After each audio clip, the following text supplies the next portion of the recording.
This is San Francisco.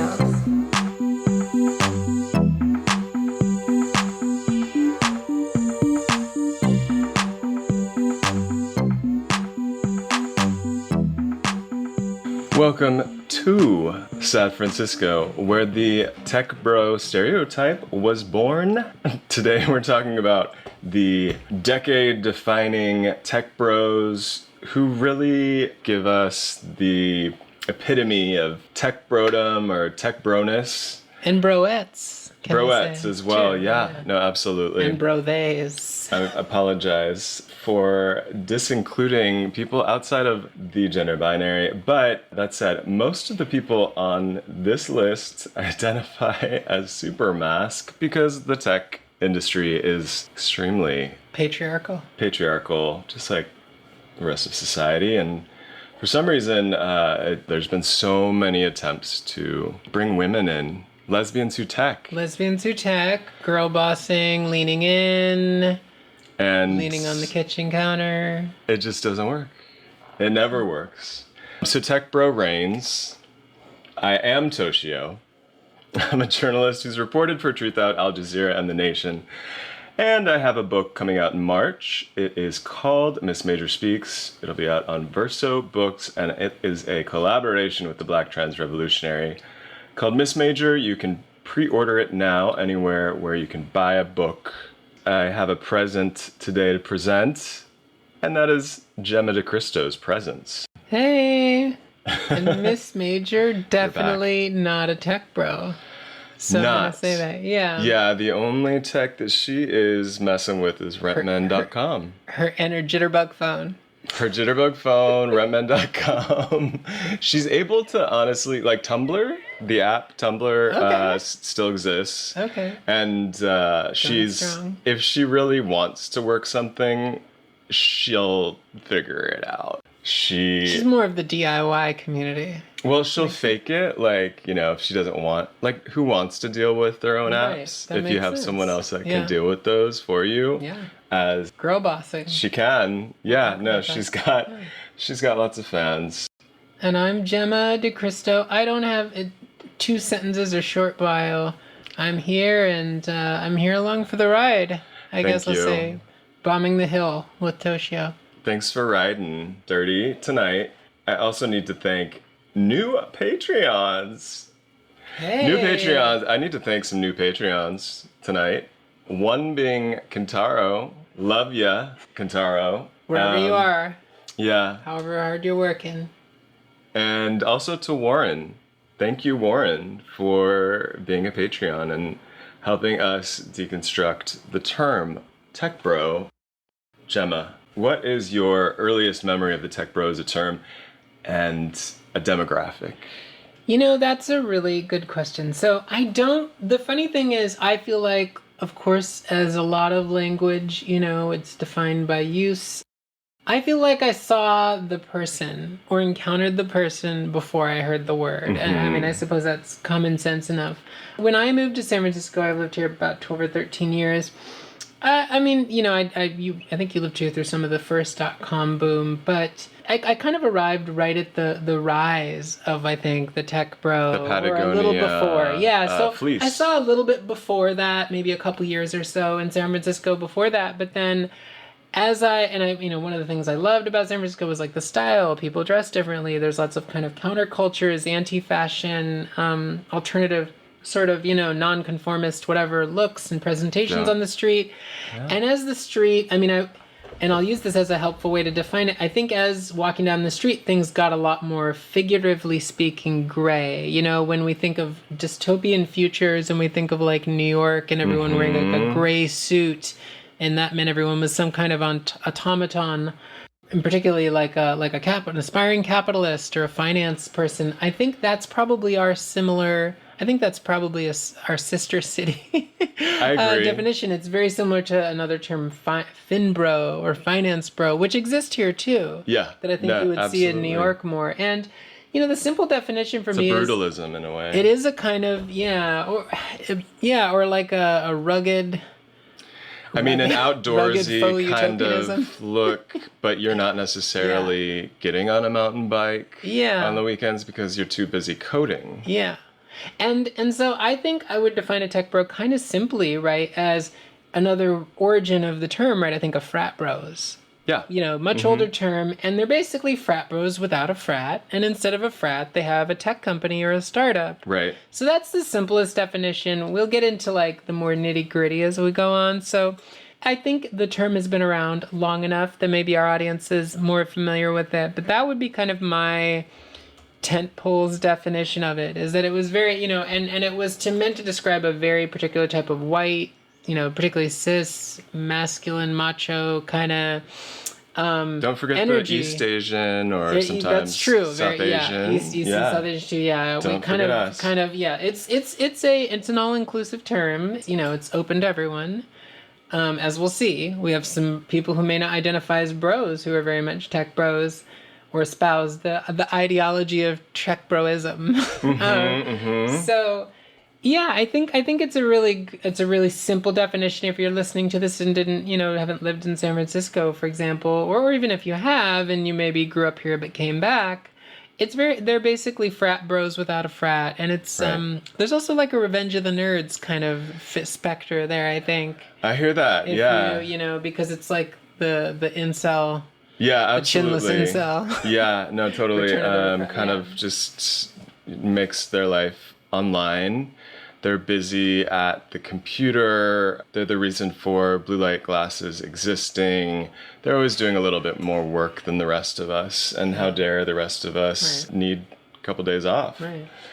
And there's also a lot of the slogans, like I'm sure people have seen the TV shows like about Uber and stuff, the move fast, break things, right? So Yeah. there's that kind of like jockey, I guess maybe not jocular, but jockey There's kind some of affect yeah, too. yeah, no, That absolutely. is like, It's got a we're mask. breaking social relations, and we're The breaking disruption of it social all. we're breaking social relations and sort of people's material living habits. That's Right. what we're breaking. We're not breaking legs in a football game or whatever, or Right. stiff arming people. We're stiff arming the system in quotes or something. Right, we're breaking Going any too kind deep. of pathway to housing, for example, for the vast majority of people, as I think we'll cover on a future episode. And there's other terms you said you have highlighted here too for tech bro. I want to highlight those for just some translational. Everything is translation, so. I mean, venture capitalist became associated Sure. with people, angel investor as somebody who's coming down from the heavens to throw some money at you if you have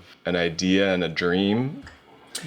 Startup bro, of course. Techie is kind of like a catch-all that I feel like gender neutral. A little more gender neutral. Brogrammer was one that kind of fell off the map. That Correct. used to be about as common, and then tech bro, probably because a lot of them aren't programmers too. I guess that's Right. probably why it became less common. they're thought leaders. Yeah, thought leaders. Yeah, a lot of them. I think it was also that they didn't. Yeah, they had fake jobs. Yeah. Programming.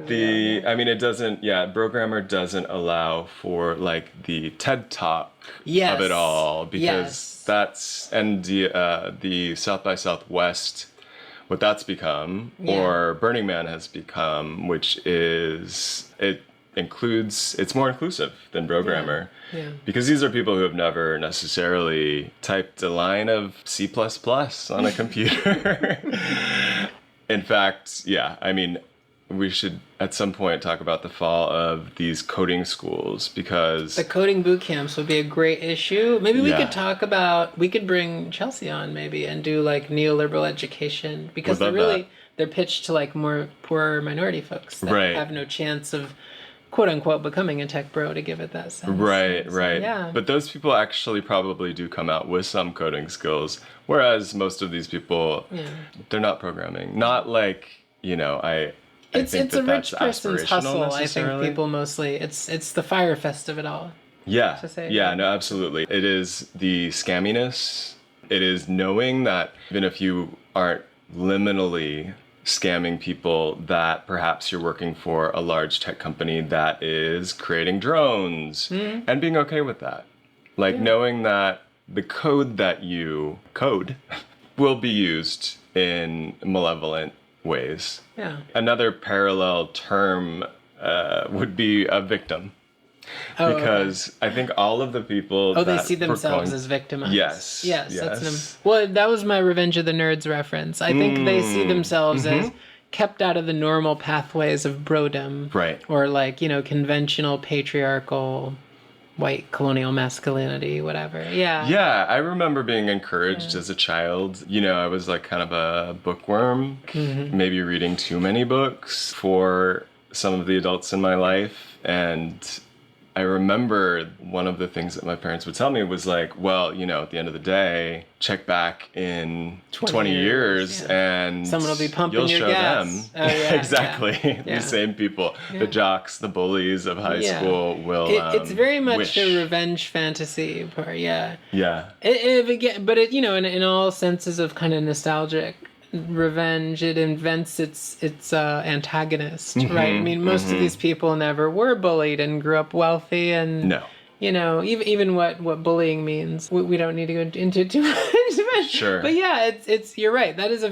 and to that effect, the other part of the tech brodom and the frat is a very good comparison. Is it has its own internal culture of motivation and self-promotion, right? So they're like drinking together and being like, man, you're fucking amazing when you sold that investor on da-da-da with that, Right. so it has its own sort of, and that's also, that internal culture is also essential to excusing the sort of social violence that they perpetuate. Yeah. The drone strikes, the displacement, Totally. the evictions, yeah. And initially it was because of that association with the nerd culture. I think it is those people escaped what was in reality these were people that would have gone to Wall Street if they hadn't come to Silicon Valley. Yeah, and it's very much that class of person for the most part, which is also an important contextual aspect, right? Is that it for the most part is sort of like a upper middle class dude.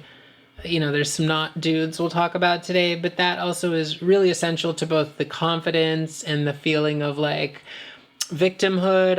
I didn't get as much as the person next to me. The aspirational class ascension, the kind of very violent, competitive masculinity between even the bros. Yeah. You're always competing for that angel investor dollar. Yeah. Well, let's start with Peter Schiff, and then a throwback, almost a 10-year anniversary coming up. Yeah. Welcome back, Peter Schiff, who shortly after 2013 did scrub his name from a lot of the associations with this incident. So Peter Schiff was a tech bro at Y Combinator, which is this place, it's called an incubator, where, startup bros in their 20s, maybe even teens, are regaled. They're living, in close quarters. It started out as kind of an influencer house, but nothing gay. You hear incubator, no you hear homo. Living close, you think, no homo. Nothing, no homo. Adam. Yeah, even though Peter Thiel is little homo. one of he's one of the biggest homos in tech. And he is one of the people who is famously going to fund and going to their events and kind of mentoring some of the people from Y Combinator after. So sometimes homo is okay. Right. Yeah. If it's Peter Thiel. If you're investing. Venture homo. Right. It's okay. Yeah. So Y Combinator was Peter Y Combinator, another Peter Schiff. In 2013, he was infamous here locally because he penned the blog on Medium. It was called 10 Things I Hate About You, San Francisco Edition. First of all, I think that this really doesn't do justice to its namesake, which is... Of course, 10 Things I Hate About You. The 1999 film. Lady Julia Stiles. Lady Julia Stiles. And the, too often Alice forgotten Mack. Larissa Yeah. Elenick. Yeah, absolutely. Yeah. And also, I will flag too, 10 Things I Hate About... What I Hate About You, San Francisco, that is the theme in a lot of cases of the tech bro. It's coming here and hating everything about it. It's kind of like, Mom, why'd you make me come to San Francisco to live out my dream, even though this is kind of a playground for all of these people. I also think some of it's kind of frontierism, too. Yeah. You know, very much like they create their adversary nature, capital N, in the 19th century, or their adversarial, Well, that the wilderness brings us they need to conquer. Yeah, so Peter Schiff created this list of 10 things that he hated about San Francisco. Speaking of the frontierism and the 49ers, which before they were a football team, it's a reference to the gold miners of 1849. 1849. Not 1949. No, that's kind of like a theme that's come up again and again as people have moved to the Bay Area for various reasons, whether it's to work on the atomic bomb Right. in the 30s and 40s at the Lawrence Livermore Labs, or more recently with the tech industry, because it's been a place of lawlessness where you can come and get yours, and you'll find a city that's very open to whatever specific brand of racism and domination you bring to the table. Yeah. So It's so stifling on the East Coast. It can feel the genres can feel too limited. And yet Peter Schiff found a way to feel victimized. Right. And so he created, as far as I know, and maybe this was a term that people at Y Combinator threw around more often, but as one of the top 10, created an archetype of people in San Francisco, which he called the 49ers. Perhaps I could have you read, Gemma. Sure. On the first number 5 was dubbed the 49ers. No, not the football team. He's referring to all the girls, and this is us ladies, all the single ladies. I'm not single, but all the ladies. I'm referring to all the girls who are obviously 4s and behave like they are 9s. Just because San Francisco has the worst female to male ratio in the known universe doesn't give you the right to be a bitch all the time. Well, amen. Yeah. Amen to that. You know, I feel like that has been a cliche about San Francisco, that there's too many gays here, is basically that's what it's a sausage fest, he's saying. Yeah. And I mean, in tech, certainly it is.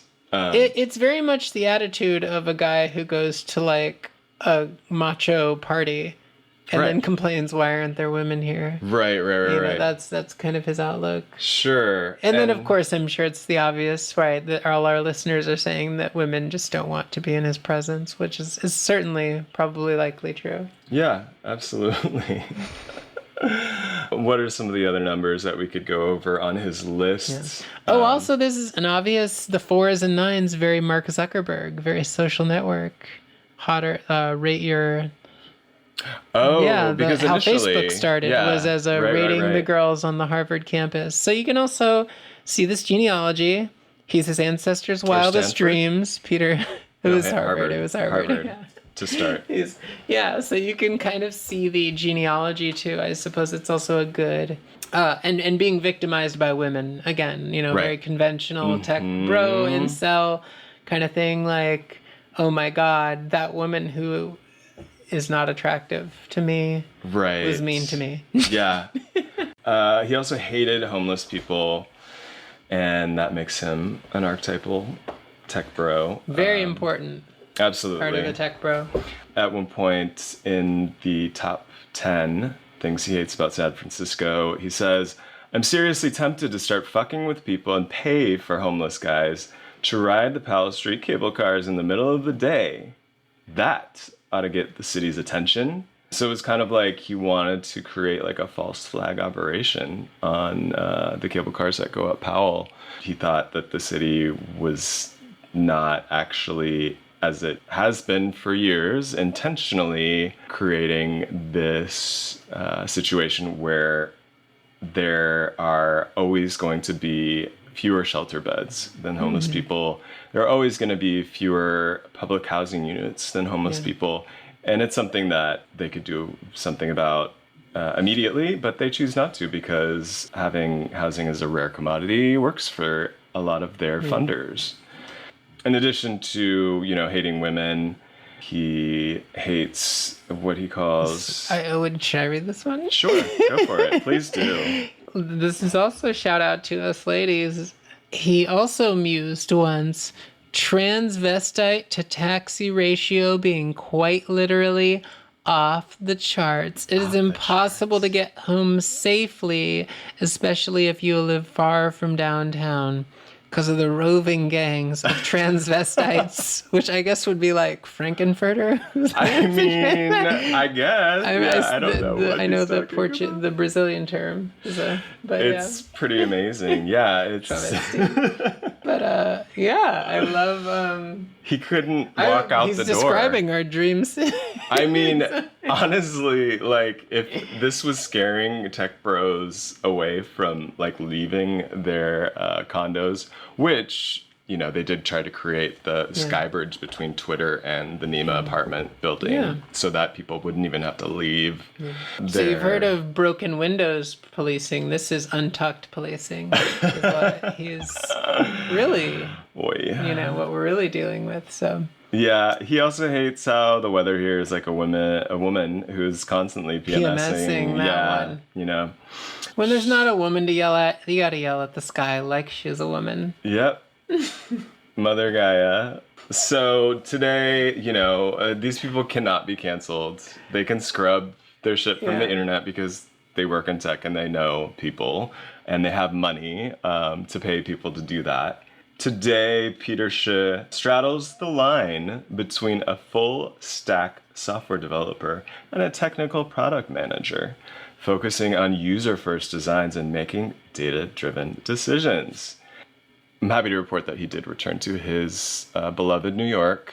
And so... That's another theme. They always go back to New York. Yeah. Or go to New York if they're not from there, which I think is it feels kind of good that we get to throw our trash out in New York. Yeah, I agree. Yeah. Some call it the San Francisco of the East, but I call it the trash can of San Francisco. The trash can of San Francisco, yeah.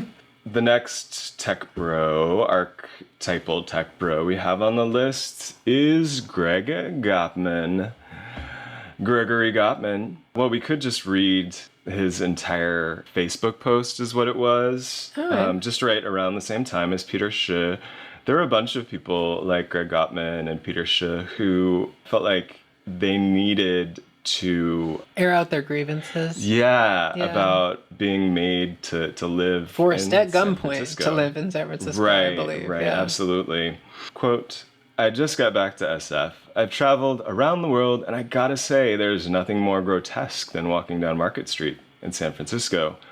Why the heart of our city has to be overrun by crazy homeless drug dealers, dropouts, and trash, I have no clue. Each time I pass it, my love affair with SF dies a little.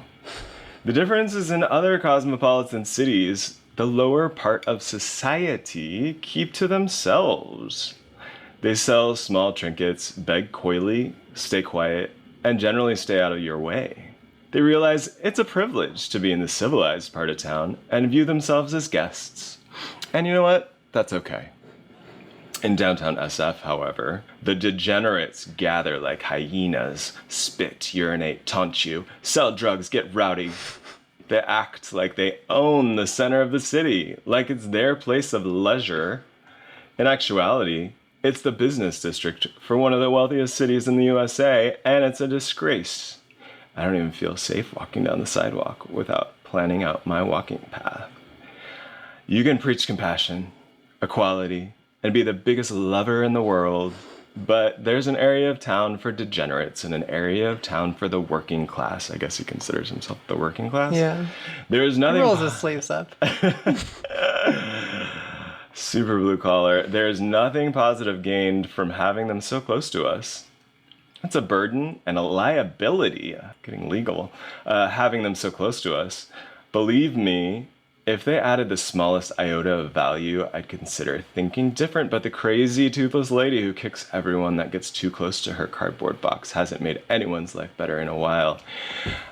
I feel like he created this metaphor up, and It's unclear. I did reach out to all of these people via various comment? social media. They were reached out to and, for comment. You know, if they do get back, I will update. I just some gotta updates. say, spit, urinate, taunt you, sell drugs, get rowdy, and act like you own the city is a great, like, that could be could be like in a 2010 anthem, I think. I need that t-shirt. I need it. He kind of spilled. He Yeah. spit. He spit. Yeah, I think, I mean, one of the big things, right, is this idea that they invent a homeless boogeyman or Right. something. That is a very consistent theme.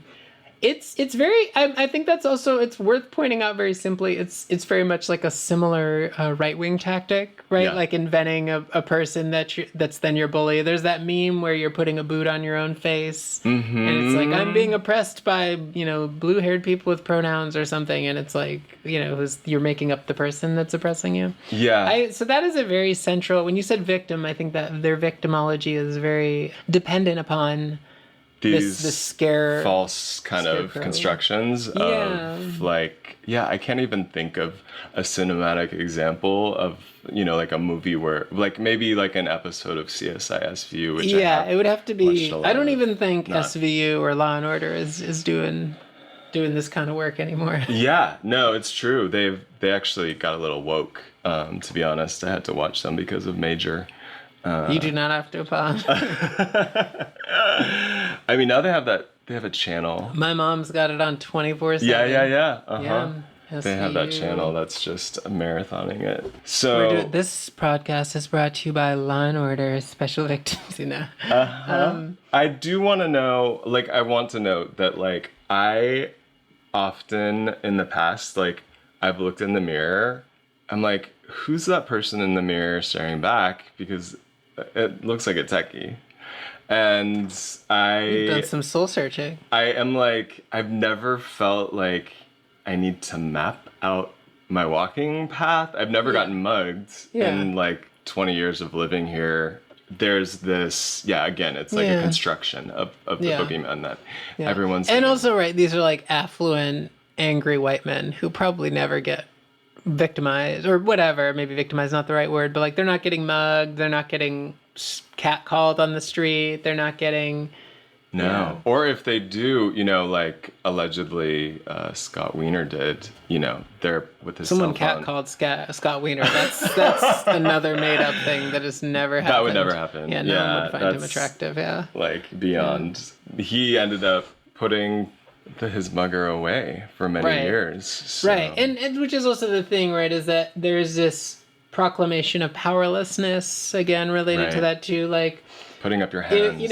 it's such a different thing, as we know, with policing people, especially with the emergence of kind of the Karen archetype and things, this idea of a person, they're very much Karens, I guess. There's the archetype of someone who creates a hyper racist, classist fantasy of their own oppression, and then makes it everyone's problem such that a giant systematic response need to be taken, even though they already operate as an extension of the power of that systematic response, right? But being it's white and wealthy and the solution is never anything to do with asking the homeless person what that person needs. It's always a new app. Right. Or like some tech driven solution. The answer to every problem you'll find in the work that they do. Yeah, and another thing too, this one does it a little more explicitly, right? It also is like identifying them as a class. That's the good class that the city should be for.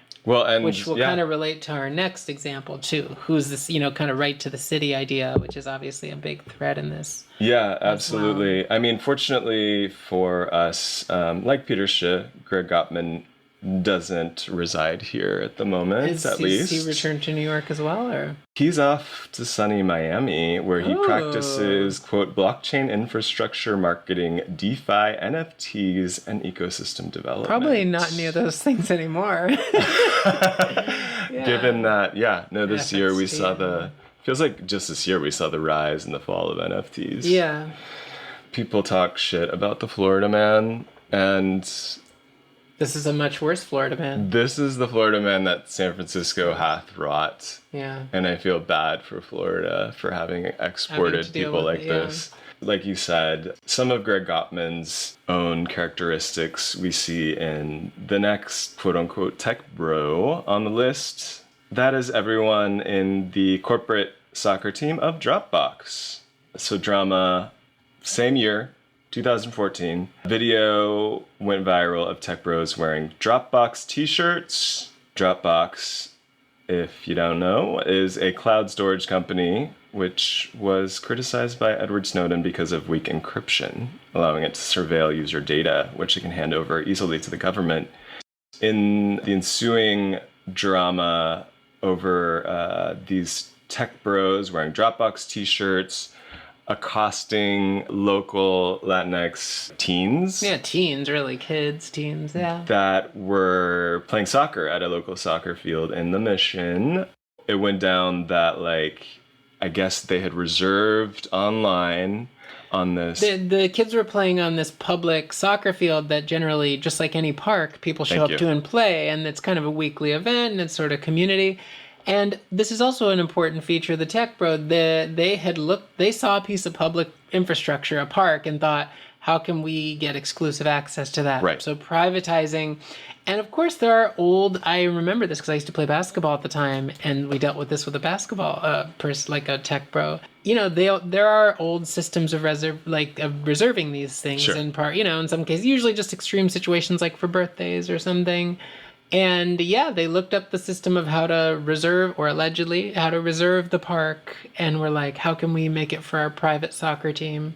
Yeah, And selling... ignore the community's practice of the space for decades. Right. And the practice was like, you show up, you have a game, you don't come at people in your tech bro aggro-ness because you happen to see a reservation space on some app that was sold to the city, undoubtedly at high cost. Yeah.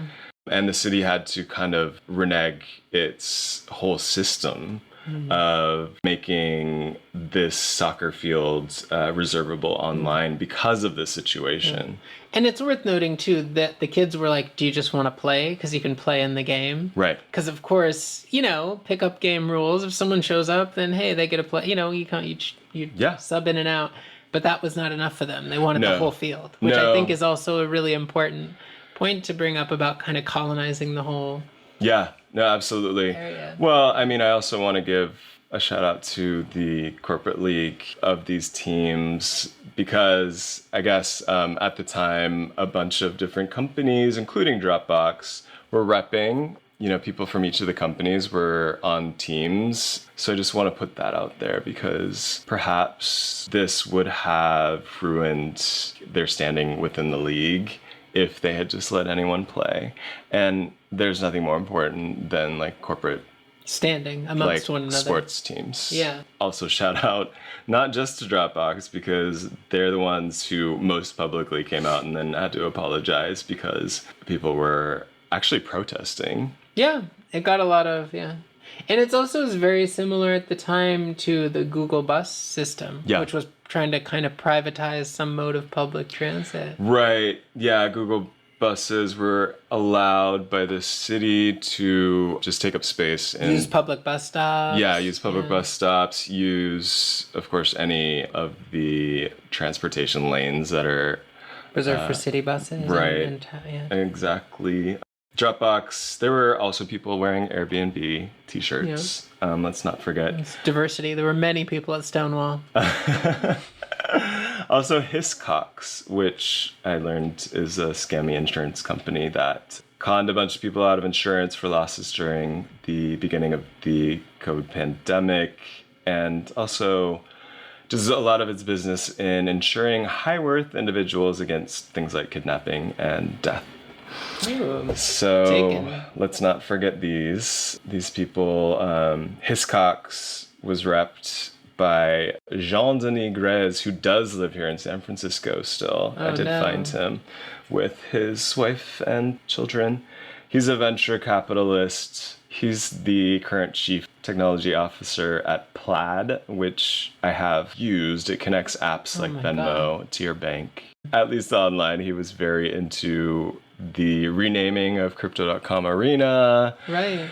From Staples Center, which I also learned they own the naming rights to that arena for 20 years. Well, it's time we reclaim those old monuments and rename them. And, some radical names like CryptoArena.com.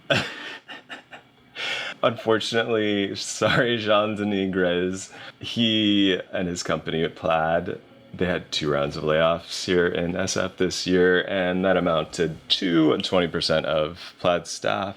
So don't cry for them, though, because they're doing fine. It is kind of fun to go to layoffs.fyi. You can watch the numbers balloon.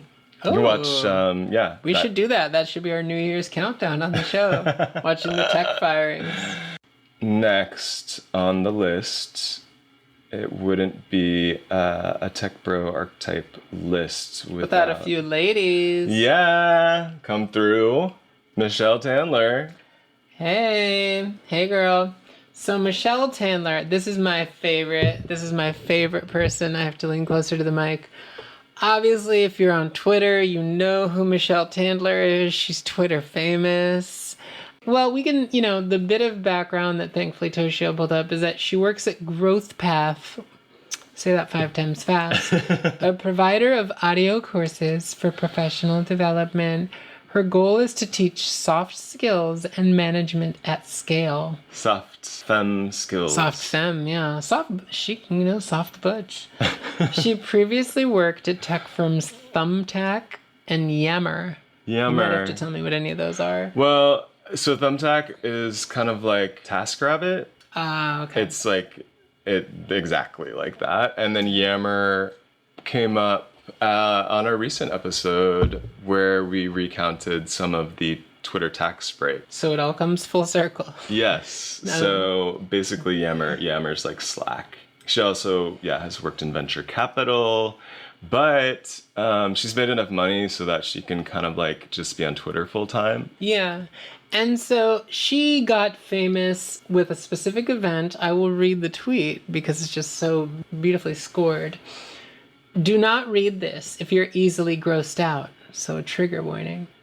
Last night at a party, I met a woman who left San Francisco after her dog walker told her the dogs were getting addicted to meth-laced feces. This never happened. Apparently, they were running around parks looking for it and getting high.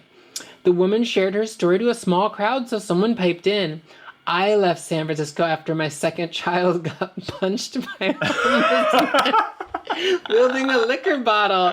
The third person in the group said, we left San Francisco after my business got robbed the 15th time. I love It took 15 to get to it. Yeah. Nice They then turned to me and asked why I left San Francisco. Michelle Tandler furrowed her brow. I still spend a lot of time there, but I have indeed moved to New York. This is how she announced her move to New York. Right. It was like the decision with LeBron. She was posing as a San Franciscan for yeah, quite some it's time. not really clear she ever lived here. I mean, she probably had more than one place. I think she's from here initially, or so she claims. There's no way to say that any of these stories that she's telling are true. So she tweeted this on August 11th. I highly recommend you look up her Twitter. I'm blocked, but we found it anyway. She was reached out to, I believe in the following thing, it says, just spoke to a journalist from Rolling Stone. This is 10 days after her tweet, whose first question to me was, could you please tell me what your pronouns are? Yeah, disgusting. She's writing a piece about the dog thread. The questions I ended it with. She had an agenda, and it was quite obvious. What is it with these journalists, in brackets, who didn't believe my dog meth poop story? So aren't they supposed to be impartial? She finishes, which is like, I mean, come the fuck on. And then she adds, I think gender pronouns should be optional. Yep. Well, she's all about the future.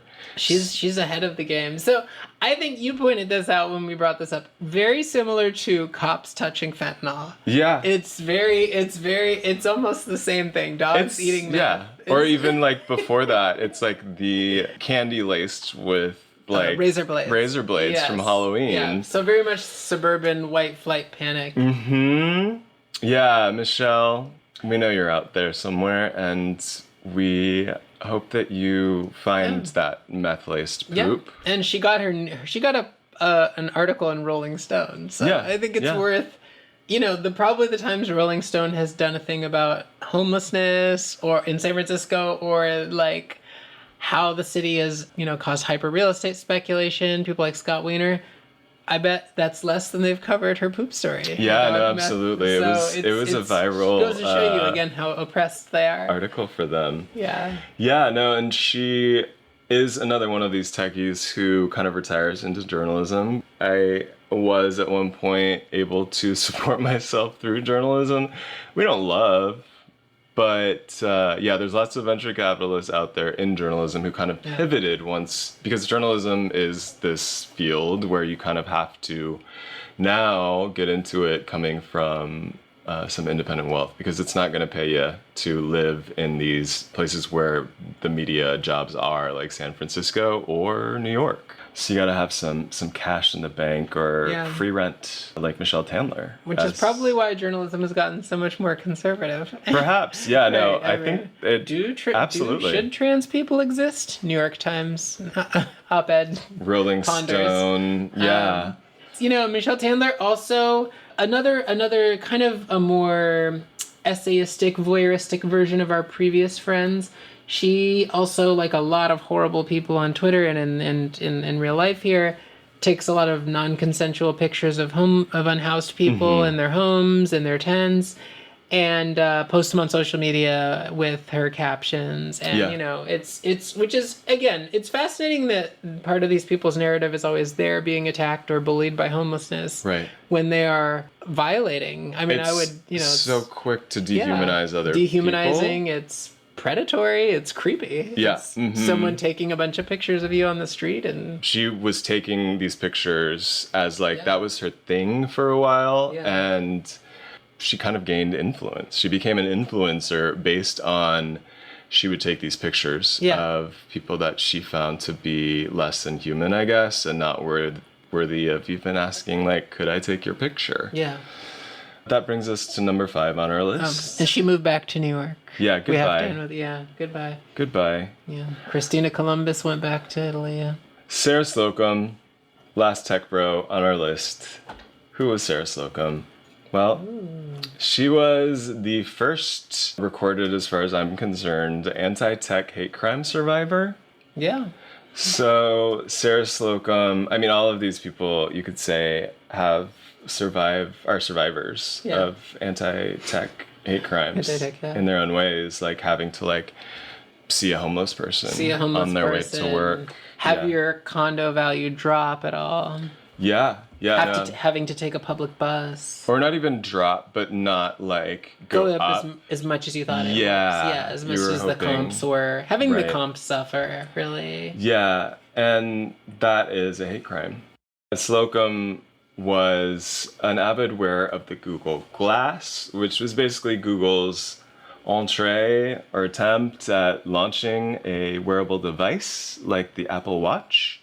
And it was basically like glasses with a camera attached to it, and part of like one of the lenses at the top, you had text and images that you could see. And it was developed by Google, or Google X, which then became just X, which it's now part of the larger Google family Alphabet. The Google Alphabet. Yes. The LG Google Alphabet. But really, I mean, it was like very much a surveillance device. Right. Like the camera, I mean, whatever, we're surrounded by cameras everywhere now, but this was just like such a... deputizing. Yeah. Really, I mean, it's like turning people into these like willing purveyors of their surveillance. Willing to pay $1,500. $1,500, yeah. To take pictures of people, again, against their will. There's a theme that in all this. Yeah. Yeah, and so she was wearing it at Molotov's bar in Lower Haight, and people didn't like it. They didn't want to be like knowingly filmed. Like she in a bar too. Like in the bar. She wasn't welcomed. The bartender told her to take them off. Yeah. Like initially like was like pretty chill about it, but Sarah, you know, sensing like that a hate crime was about to occur, Those sumptuary ramped it laws up. they inflicted on her. And she the woman refused. impersonation charges. Yeah, She refused. She's the And- Rosa Parks of wearing surveillance technology. So yeah, she's like a live elf on a shelf that refused to take these glasses off. The bartender did it for her, actually, and she got that bartender fired. She turned to social media for support, and she did many interviews shortly after. Double down, I feel like, usually. Absolutely, Yeah. yeah. She used the anti-tech hate crime survivor story and headline as her story for years afterwards, and she ended up spinning it into some like social media accounts. She was like a social media maven / manager. She lied about having the Google Glass stolen. Google had a response to this particular incident, created a list of what not to do, please, while wearing the Google Glass, including one that was definitely a reference to Sarah Slocum. Would you like to Sure. read Google's response? So While wearing Google Glass, don't be creepy or rude, aka a glass hole. Respect others' privacy, and if they have questions about glass, don't get snappy or snippy. Be polite and explain what glass does. And remember, a quick demo can go a long way. In places where cell phone cameras aren't allowed, the same rules will apply to glass. If you're asked to turn off your phone, turn glass off as well. Breaking the rules or being ruled will not get businesses excited about glass, and it will ruin it for other explorers, capital E. yeah, so a quick demo can go a long way, I have to say. would Like, say, yeah. I mean, if that bartender, like if Sarah had just turned around and been like, Yeah. hey, take a look through my glasses and Step into my shoes. Yeah. step into Walk my in kitten my heels. shoes, Yeah. But no, instead, you know, of taking off her glass and like showing all the other bar goers. She lost the opportunity. The Yeah. educational opportunity. She could have been sort of missionary on behalf of A Google Glass a missionary. local is company, good, a local business, Google. It certainly did not bode well for Google Glass because this was like happening a lot at the time. Like people were like not down with people just knowingly being surveilled in that way. If you're gonna surveil me, like make it a little bit less evident, please. Or I think, sadly, there was maybe a little less of a reward system attached to it. Because now with TikTok, there are a lot of people that just walk around and film people's reactions to them doing something. Yeah.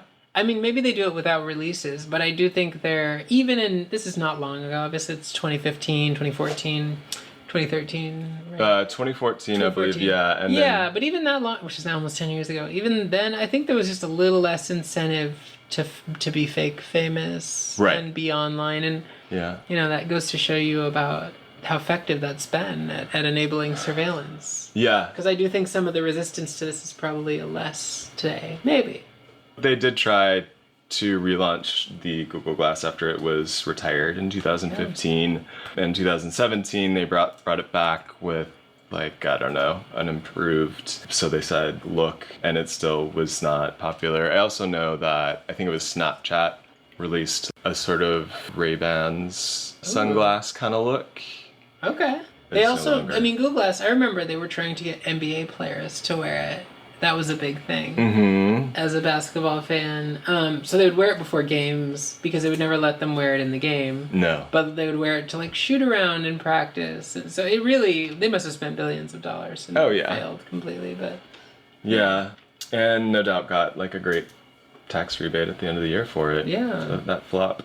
Sarah Slocum's more recent social media. So unlike these other people who have so far failed up, and I implore anyone listening to this to accost these people with all your might, like in any way that you can. If you see them on the street, if you see them online, give them a reason to go back to Facebook or Twitter Mm-hmm. to give the world a piece of their mind. Absolutely. Because there's nothing that these people like more than to be the victims of anti-tech hate crimes as tech bros.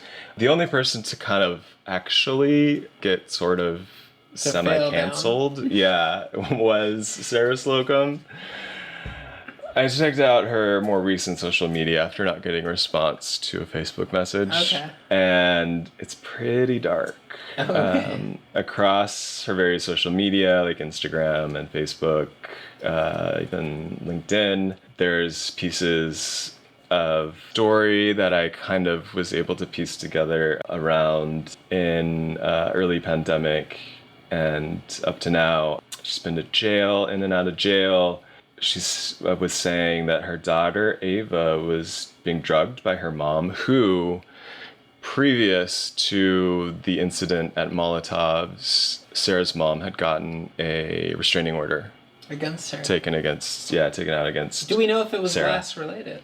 It was pre-glass. Pre-glass, okay. Pre-glass hole. Pre-glass. And so at some point in the last 2 years, Sarah's mom and her ex-husband took her daughter Ava away from her.